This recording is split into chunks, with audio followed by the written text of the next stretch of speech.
David Copperfield by Charles Dickens, Chapter 57, The Emigrants. One more thing I had to do before yielding myself to the shock of these emotions. It was to conceal what had occurred from those who were going away and to dismiss them on their voyage in happy ignorance. In this no time was to be lost. I took Mr. Micawber aside that same night and confided to him the task of standing between Mr. Peggotty and intelligence of the last catastrophe. He zealously undertook to do so and to intercept any newspaper through which it might, without such precautions, reach him. "If it penetrates him, sir," said Mr. Micawber, striking himself on the breast, "it shall first pass through this body."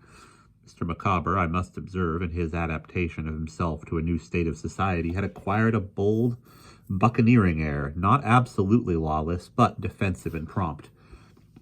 One night might have supposed him a child of the wilderness, long accustomed to live out of the confines of civilization and about to return to his native wilds. He had provided himself, among other things, with a complete suit of oilskin and a straw hat with a very low crown, pitched or cocked on the outside. In this rough clothing, with a common mariner's telescope under his arm and a shrewd trick of casting up his eyes at the sky as looking out for dirty weather, he was far more nautical after his manner than Mr. Peggotty. I had told Traddles of the terrible event, and he had come to help me in this last service. The Micawber family were lodged in a little dirty, tumble-down public house, whose protruding wooden rooms overhung the river. My aunt and Agnes were there, busily making some little extra comforts in the way of dress for the children. Peggotty was quietly assisting with the old insensible workbox, yard measure, and a bit of wax candle before her that had now outlived so much. "And when does the ship sail, Mr. Micawber?" asked my aunt. Mr. Micawber considered it necessary to prepare either my aunt or his wife by degrees, and said, sooner than he had expected, "Yesterday." "The boat brought you word, I suppose?" said my aunt. "It did, ma'am," he returned. "Well," said my aunt, and she sails?" "Madam," he replied, "I am informed that we must positively be on board before 7 tomorrow morning." "Hey-day," said my aunt. "That soon? Is it a sea-going fact, Mr. Peggotty?"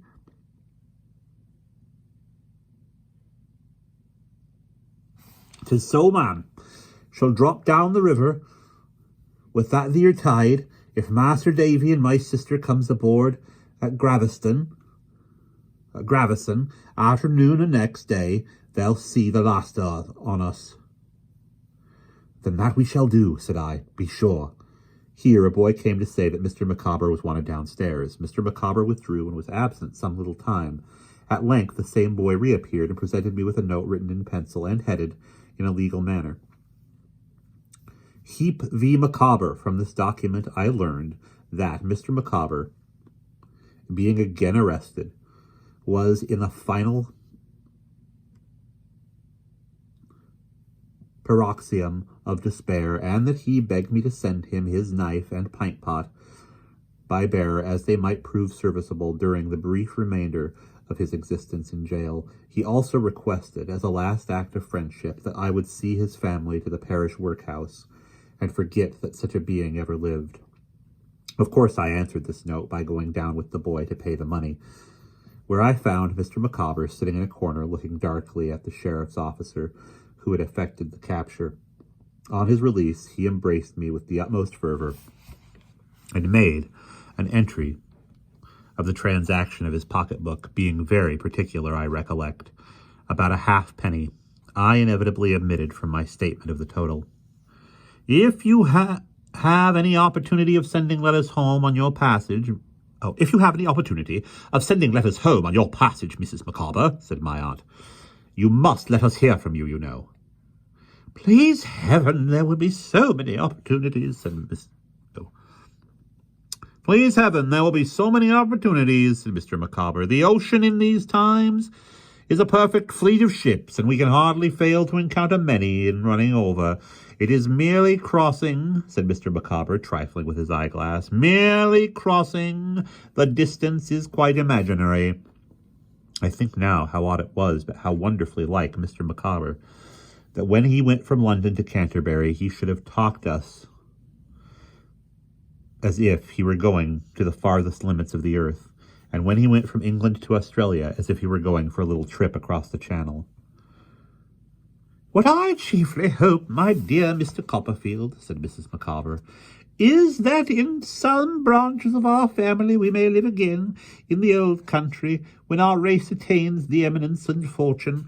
I own I should wish that fortune to flow into the coffers of Britannia."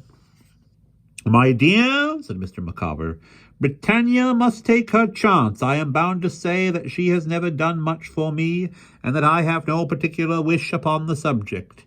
"Micawber," returned Mrs. Micawber, "there you are wrong. You do not know your power, Micawber. It is that which will strengthen even in this step you are about to take the connection between yourself and Albion." Mr. Micawber sat in his elbow-chair, with his eyebrows raised, half receiving and half repudiating Mrs. Micawber's views as they were stated. "My dear Mr. Micawber," said Mrs. Micawber, my dear Mr. Copperfield," said Mrs. Micawber, "I wish Mr. Micawber to feel his position. It appears to me highly important that Mr. Micawber should, from the hour of his embarkation, feel his position." "My love," he observed, "perhaps you will allow me to remark that it is barely possible that I do feel my position at the present moment." "I think not, Micawber," she rejoined. "Not fully. My dear Mr. Copperfield, Mr. Micawber is not a common case. Mr. Micawber is going to a distant country expressly in order that he may be fully understood and appreciated for the first time. I wish Mr. Micawber to take his stand upon that vessel's prow and firmly say, 'This country I am come to conquer. Have you honours? Have you riches? Have you posts of profitable pecuniary emolument? Let them be brought forward. They are mine.'" Mr. Micawber, glancing at us all, seemed to think there was a good deal in this idea. "I wish Mr. Micawber, if I make myself understood," said Mrs. Micawber, in her argumentative tone, "to be the czar of his own fortunes. That, my dear Mr. Copperfield, appears to me to be his true position. That, my dear Copperfield, appears to me to be his true position. From the first moment of this voyage, I wish Mr. Micawber to stand upon the vessel's prow and say, 'Enough of delay, enough of disappointment, enough of limited means. That was in the old country. This is the new. Produce your reparation. Bring it forward.'" Mr. Micawber folded his arms in a resolute manner, as if he were then stationed on the figurehead. "And therefore it is," said Mrs. Micawber, "that the more wish that at a future period we may live again on the parent soil. Mr. Micawber may be. I cannot disguise from myself that the probability is Mr. Micawber will be a page of history, and he ought then to be represented in the country which gave him birth and did not give him employment." "My love," observed Mr. Micawber, "it is impossible for me not to be touched by your affection. I am always willing to defer to your good sense. What will be, will be. Heaven forbid that I should grudge my native country any portion of the wealth that may be accumulated by our descendants." In the aftermath of the next day, my old nurse and I went down to Gravesend. We found the ship in the river, surrounded by a crowd of boats, a favourable wind blowing the signal for sailing at her masthead. I hired a boat directly, and we put off to her, and, getting through the little vortex of confusion of which she was the centre, went on board. Among the great beams, bulks, and ring bolts of the ship, and the emigrant berths, and chests and bundles and barrels and heaps of miscellaneous baggage, lighted up here and there by dangling lanterns, and elsewhere by yellow daylight, straying down a windsail or a hatchway, were crowded groups of people making new friendships, taking leave of one another, talking, laughing, crying, eating and drinking, some already settled down into the possession of their few feet of space, with their little households arranged, and tiny children established on stools or in dwarf elbow chairs, others despairing of a resting place, and wandering disconsolately from babies who had but a week or two of life behind them to crooked old men and women who seemed to have but a week or two of life before them, and from ploughmen bodily carrying out soil of England on their boots, or smiths taking away samples of its soot and smoke upon their skins,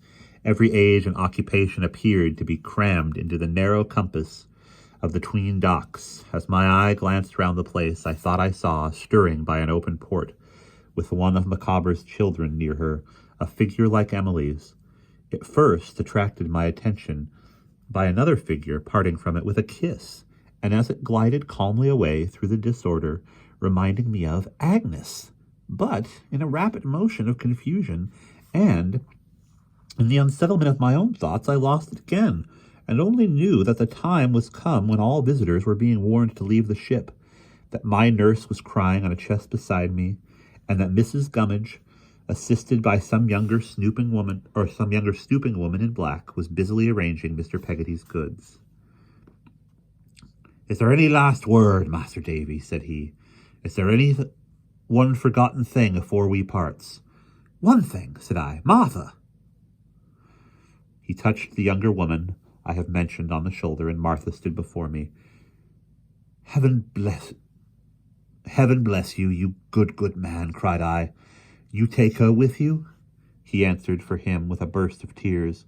I could speak no more at that time, but I wrung his hand, and if ever I have loved and honored any man, I loved and honored that man in my soul.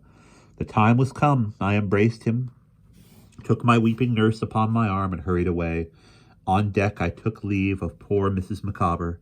She was looking distractedly about for her family, even then, and her last words to me were that she never would desert Mr. Micawber. We went over the side of our boat, and lay at a little distance to see the ship wafted on her course. As the sails rose to the wind and the ship began to move, there broke from all the boats 3 resounding cheers, which those on board took up and echoed back, and which we echoed and re-echoed. And that is the end of chapter 57.